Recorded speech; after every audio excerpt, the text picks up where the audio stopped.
You know that feeling when you search for something online, something you think is super simple, and the results just make zero sense? Well, that's exactly what we're digging into today. We're starting with just one word, but what we find is this really bizarre identity crisis happening right out in the open. All right, so let's just jump right in. What happens when you search for the word Zoom? I mean, you're probably expecting one very specific thing, right? But as you're about to see, the internet, well, it has a totally different and way more confusing story to tell.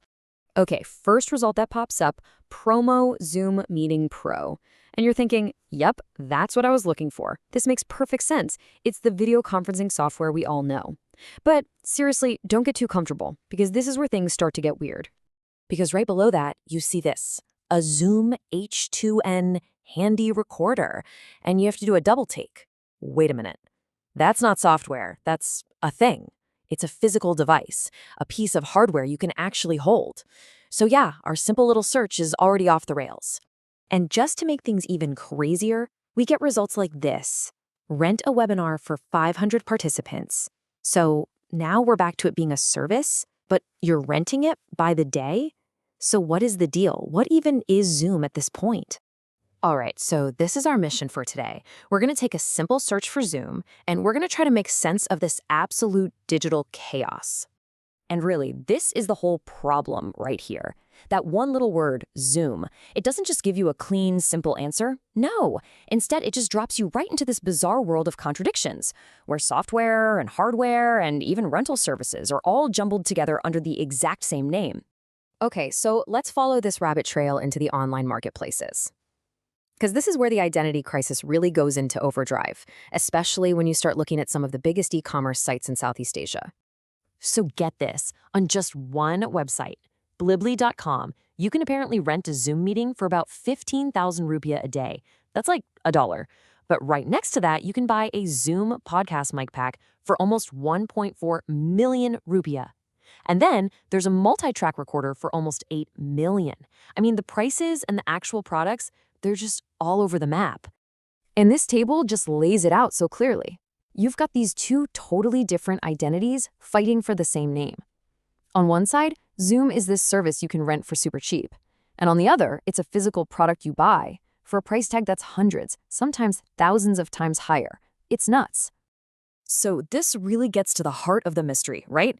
Is Zoom a super cheap service you rent by the day?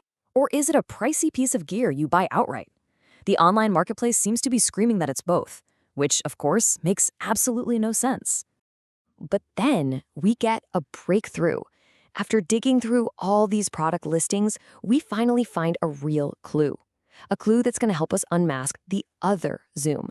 We are about to crack this case wide open.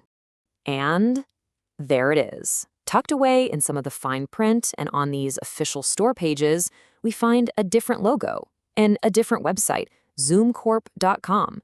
And notice the logo, it's all caps. It's a small detail, but it's a huge clue. This is our first real solid lead. So who is this other company anyway? Well, a little digging on their official site, and boom, we find out that Zoom Corporation is actually a Japanese company that's been around since, get this, 1983. Yeah, long before any of us were having video meetings, these guys were making audio equipment. And their tagline really says it all. We're for creators. See? Their whole reason for being is making stuff for musicians, for podcasters, for filmmakers. This is a completely different universe from the world of corporate webinars and team check-ins. And check out their product lineup. Remember that H2N handy recorder from the first search results? Or the podcast gear we saw on the shopping sites? It all belongs to this company. All those confusing results are finally starting to click into place. We're connecting the dots. But, no online investigation is ever a straight shot from A to B. Along the way, we hit a bunch of, digital ghosts and dead ends. I'm sure you've run into this kind of frustrating stuff yourself. Like, you'll click on what looks like a super promising link on a huge site like Shopee, only to get this, page unavailable. The clue was right there, and now, poof, it's gone. It's a digital ghost. So frustrating, but it's just part of the deal when you're digging around online. Or you hit this classic roadblock on Lazada. Just when you feel like you're getting somewhere, the entire investigation just grinds to a halt so you can prove you're not a robot. It's almost funny, right?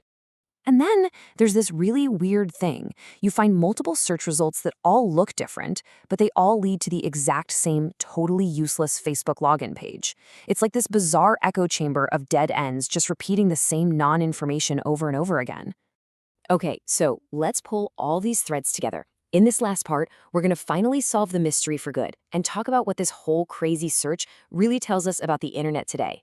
And here it is, the solution to the whole identity crisis, laid out plain and simple. It turns out there are two completely different companies. On the left, you've got Zoom Video Communications, the American tech giant we all know, making software for meetings. And on the right, you have Zoom Corporation, the Japanese audio company from 1983, making actual hardware for creators.